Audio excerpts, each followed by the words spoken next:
Welcome to Revolution Against Evolution. I'm your host, Doug Starr. Your co-host, Rich Gear, here as well, and we have one of our favorite guests here, Derek Marshall. Thank you for coming back on the show again. Yes.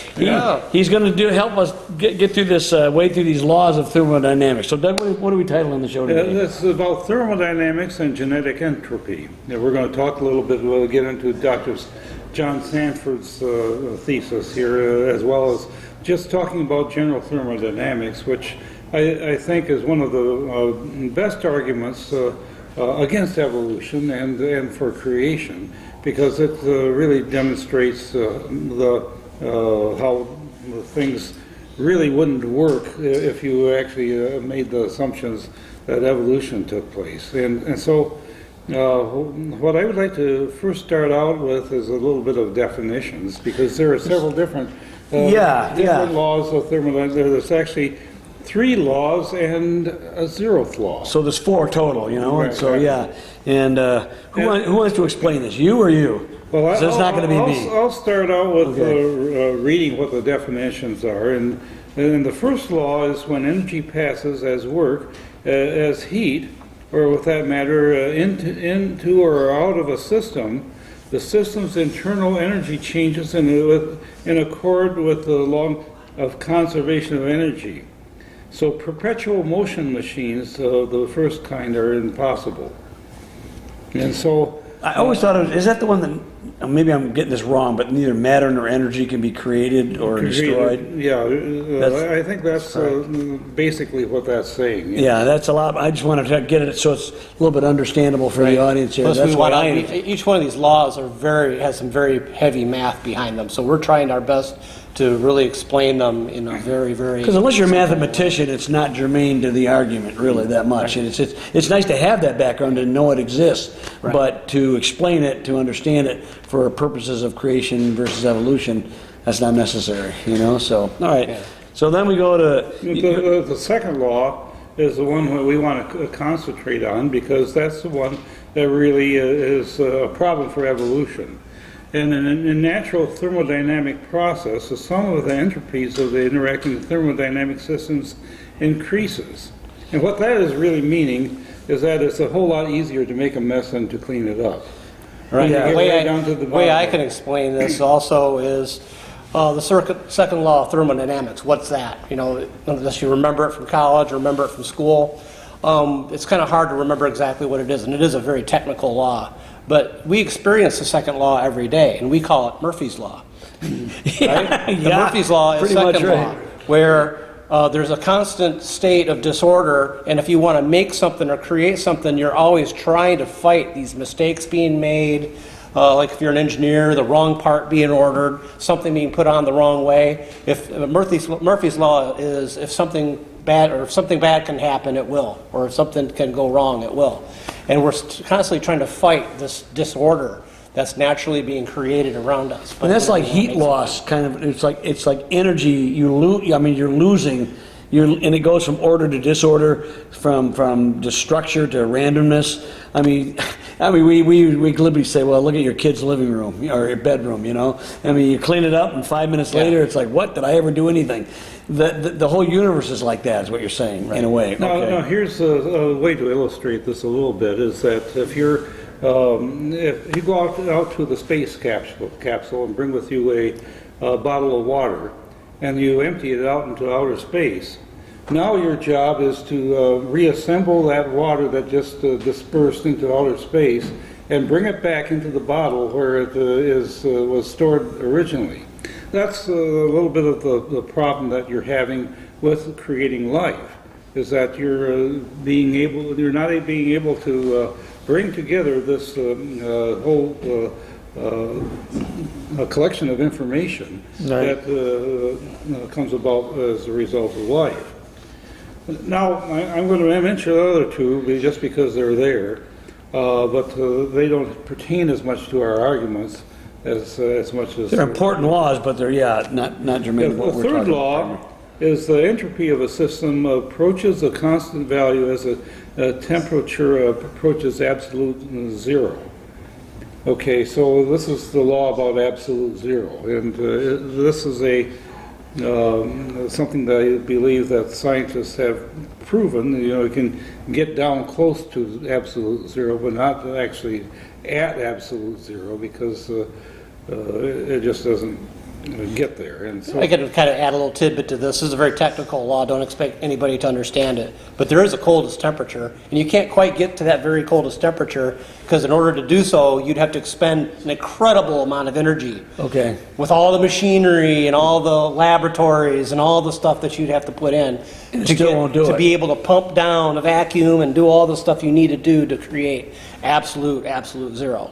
So that was like 273 degrees Fahrenheit is below zero, right? yes. Something of that. And you can't make, Kelvin. you can't Negative actually get, you 273 can't actually Kelvin, get right? there, is what you're saying. Yeah, 273 zero Kelvin. yeah. 0 Kelvin, Zero, Yeah. because room temperature is 273 Kelvin. But you're saying you can't ever actually get that? You can't get that. You'd have to expend nearly an infinite amount of energy to get to absolute zero. infinite, okay. We get very, very close. I mean, we get within, I guess, millionths of degrees. Yeah. But to get that last millionth, To get you have to solid double the helium. size of your lab or double the size of, speaking in very basic terms. Yeah. It's like trying to get to the You're saying no absolute- matter how big we expand the lab, you're never going to get there? Right. Okay. There's always going to be something. So that's about the law of absolute zero. I wonder why that's not the zeroth law. Sorry, I just had to throw that in. Okay. All right, And so the zeroth law. was, they actually came up with this after they established the first law, and it's because the math that you need to establish the first law needs this definition, this zeroth law, in order to prove it. I think that's the way it came about. If two systems are each in thermal equilibrium with a third system, they are in thermal equilibrium with each other. And that's actually really how the thermometers work. Yep. And so it's actually stating something that's actually obvious, Yeah. but the thing of it is that they needed this to prove the first law. Now, I've written a chapter in my first book about this a number of years ago, and it was called Order from Disorder, and I'll see if I can find my notes on it here. The things that I wrote about in this book had to do with how difficult it is to for things to come about by chance. And I've got a little cartoon here of that. I think you know Dennis. Dennis Preston did that one, yep. Yeah, and this is where I put out this little hypothetical situation where, let's suppose you can unburn a piece of paper. Suppose you could do that. That's kind of a difficult thing to do. Then imagine that you had a breakfast of scrambled eggs, and then you uneat these eggs, unfry them, unscramble them, and get them back into their shell, and then next you're going to try to get them back into chicken. And that's the cartoon that we have here, is that this guy's chasing the chicken, and he's going like he's not getting 100 very miles an hour to get back in the chicken. Well, I like that fried egg analogy because that's a discussion of reversible versus irreversible processes. Exactly. Right. Exactly. Obviously, frying an egg, you can't unfry an egg. So that's an example of an irreversible chemical process. An example of a reversible would be freezing water. You can freeze water, so you can change water from liquid state to a solid state, and then you can unfreeze water and change it back. Another example would be like if you stick a couple of electrodes in molten salt, and you separate the sodium from the chlorine, and you separate them out into different vessels. Now you can take both of those and combine them back together, and they become salt again. And that's this whole process of electrolysis of molten salt, it's a fairly intense chemical reaction. And sodium doesn't like to be by itself. It wants to be wedded to chlorine or wedded to something else. And if you separate sodium out as a metal, that becomes a very reactive substance. And we used to play with this in the lab. And when we take a chunk of it, you have to store it in kerosene. because that's otherwise it'll react with the air or the water. Right? Really? Wow. But we get a big bowl of water, and we take a little chunk of the sodium and put it in the water, and goes poppy pop pop pop pop pop pop pop, and then it forms sodium hydroxide, which itself is a pretty caustic substance, but it's a reaction to water, releases hydrogen. The hydrogen releases in such a violent manner that it ignites. And so that's, we talk about, ordinary sodium, this is like the old joke that was about dihydrogen monoxide, how it reacts with common sodium, Yep. Very similar. It's basically if you take table salt, you put it in water, it'll dissolve. Right. Right. But also, if you leave it out, the water will evaporate, and you'll have salt. That's right, yeah. It'll recombine. So those are examples of reversible reactions, but you can see that in both of these cases, some energy is dispelled, and you have. So you get heat loss. You get heat loss. Yes, the heat loss in both of these, and even in the reversible reactions, you're getting some heat losses. Okay. And so that's the problem that we have with creating life, and to a much greater extent than in these specific examples. The thermodynamics, as it's defined in physics, really deals only with heat. There's other factors that actually come into play in terms of entropy of systems that are even more complicated than just the heat loss part of it. And I would like to talk about that because there's a book by Dr. John Sanford. It's called Genetic Entropy and the Mystery of the Genome. Okay.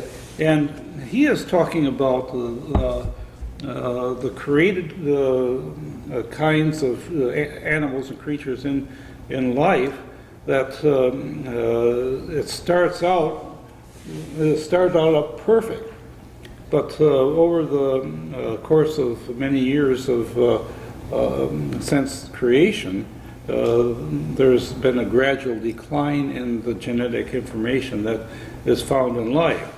And he says that if there are even as few as 30 different mutations that took place that were deleterious in the genome, and this is where it's neutral or near neutral, where you have something that meant something, but that you change the sequence or the letters of the genome, then what you would have is something that doesn't quite function the same way as it was. Well, like you said, like if an example's like, okay, the rat ate the cheese, and then you made it to the cat ate the cheese. Right. Okay, so you change one letter, it's a whole different meaning there. It still has some sense to it, but in a genome, you can sometimes get away with little bits, but there's a limit. And eventually, you start saying you start putting all kinds of other letters in there and flipping the letters backward and upside down. Then you've got nothing. Okay? And the thing of it is that life has the ability to figure this out.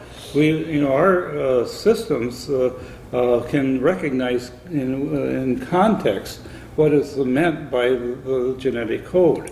And so you have this ability, like if something was substituted, you can tell by the context. It's just like if you changed a sentence and one letter's out of place. You can recognize that letter's out of place, but you can still make sense out of it. Mm-hmm. And so I think that's the difference between why we are still around, even though there are 300 different mutations that occur every generation. Yeah, we should put this in context also. I believe it's 3.2 billion base pairs in the human genome. So out of 3.2 billion, we're talking about 300. So, Doug, I guess to me, I want to bring up a question here. Is like it's the idea with the thermodynamics. Okay, it's more than just energy and heat loss. In other words, the second law says things are running down. But when people say, "Well, but what about living systems?" They're overriding entropy. I said to a point.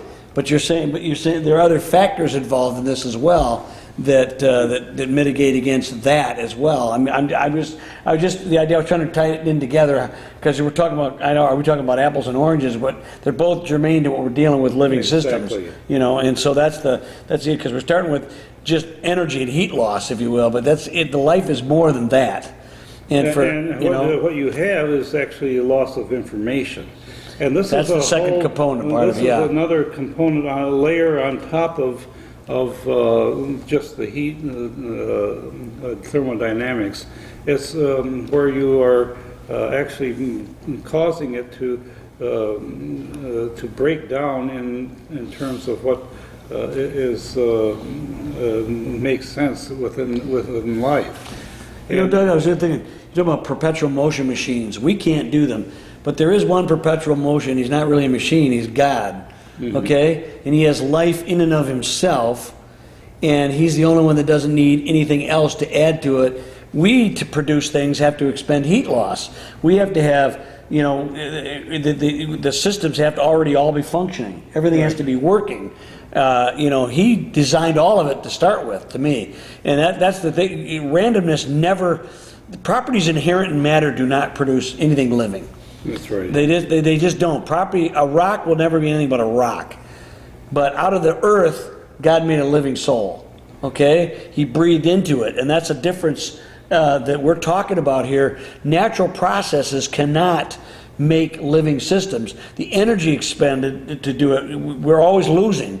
We're never gaining it, number one. Number two, where did the information come from in the first place, which is the second part of the equation. Right. You've got the energy plus the information. Without those two things working in tandem, you can't, you know, in concert, you can't get a living system. Right. Just, you know. Jerry Bergman talks, he did a search of all instances of mutations, and of maybe 280,000 hits that he got on it, he only found a handful which they talked about beneficial mutations. Yeah. And that's the whole thing, is that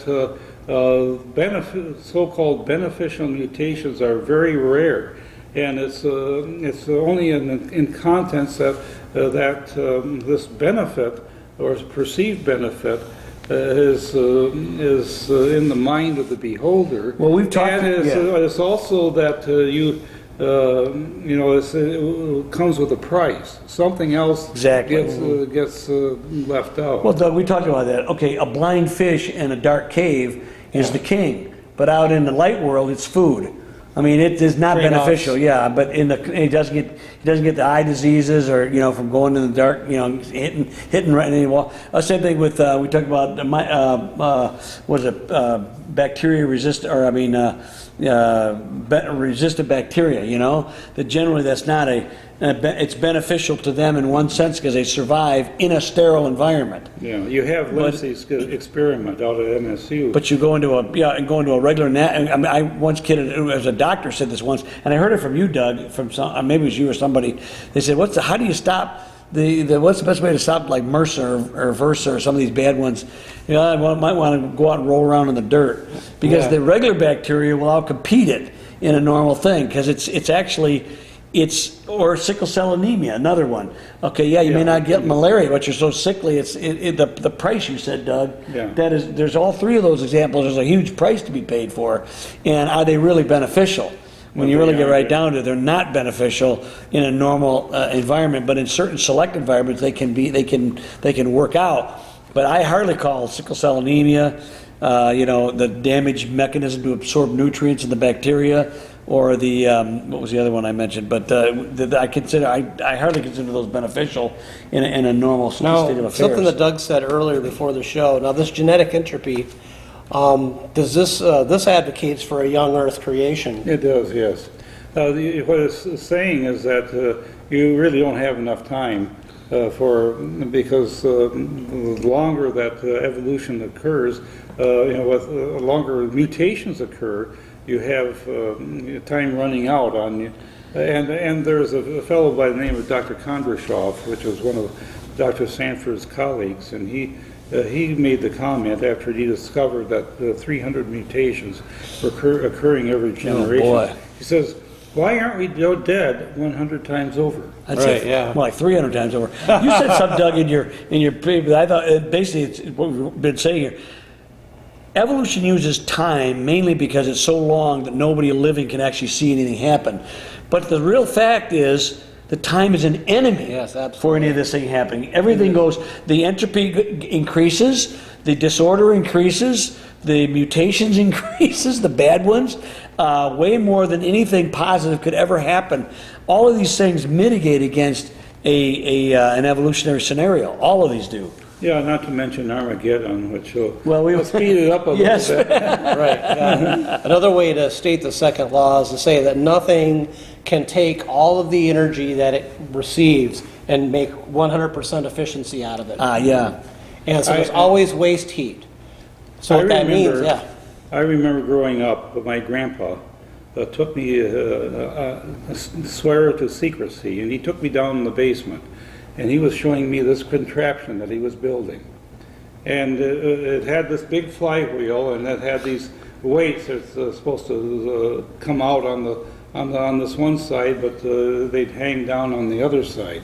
And so his idea was that this would the weights on the one side of the wheel would offset the weights on the other side, and it would cause the wheel to turn around perpetually.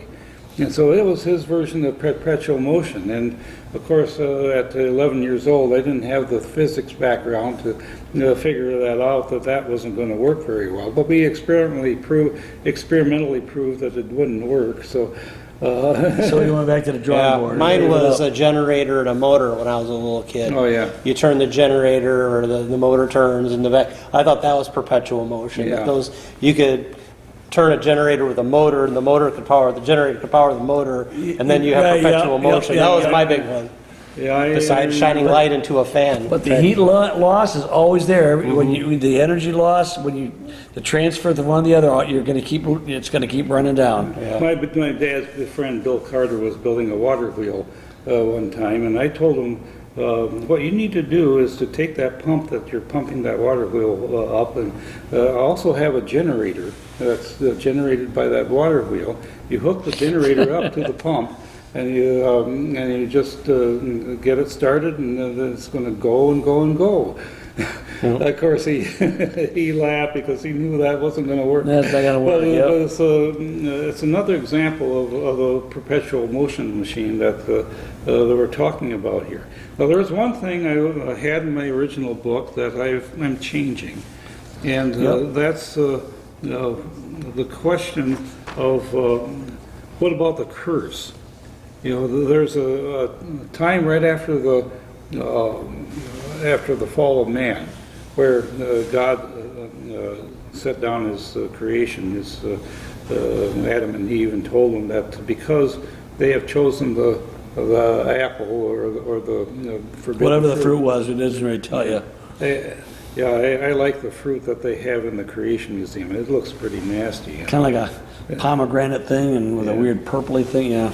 But what happened was that there was a curse that was placed upon a man at that time. Now, I speculated, and I think Dr. Henry Morris speculated this as well, is that maybe the laws of thermodynamics didn't come into play until that time, and then man had to work, and he had to bring about, by the sweat of his brow, things.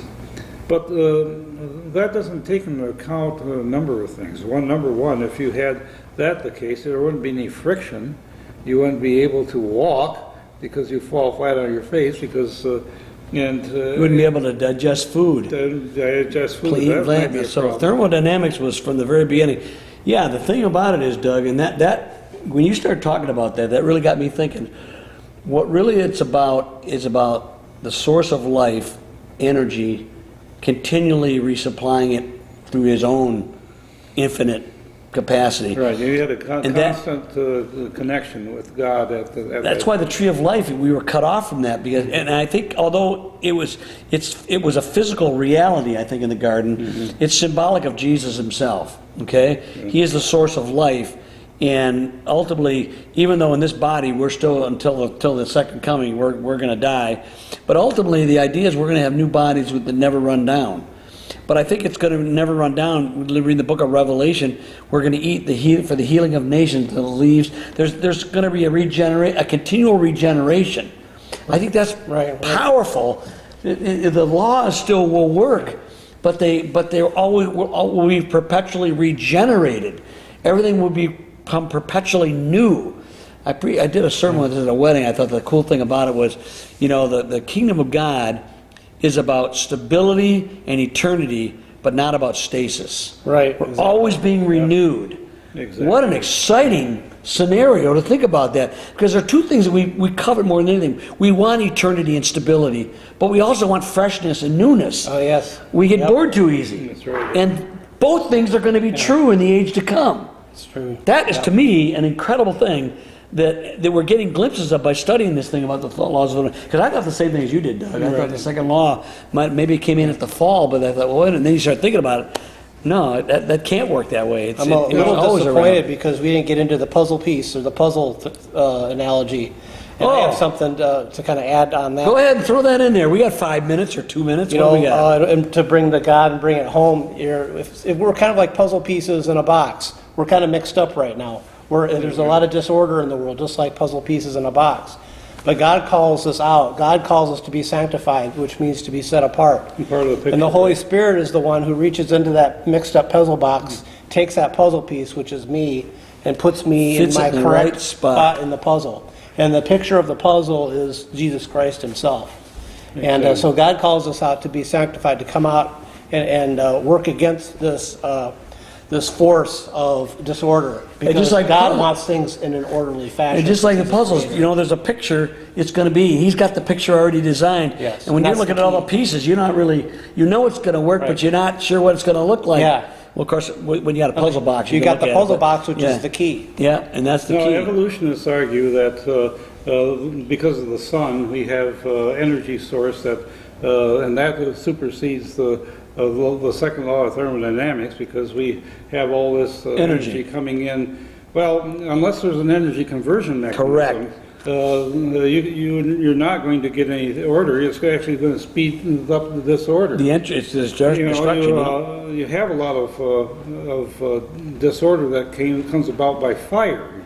There are a lot of energy that's generated, but it's unless you can convert that energy into the useful work, it isn't going to do anything. Well, we've always used that example, Doug. Put a dead frog in a microwave oven and see where you get. Yeah. a lot of energy and all the components of life If are we have even all just a there. couple more seconds, you have another analogy in your book of there's always the possibility that all of the molecules of water in a container could leap out at the same time. But it goes even further than that, is what would cause an individual molecule of water to change course? Either the container itself, which is a constant, or any of the other molecules.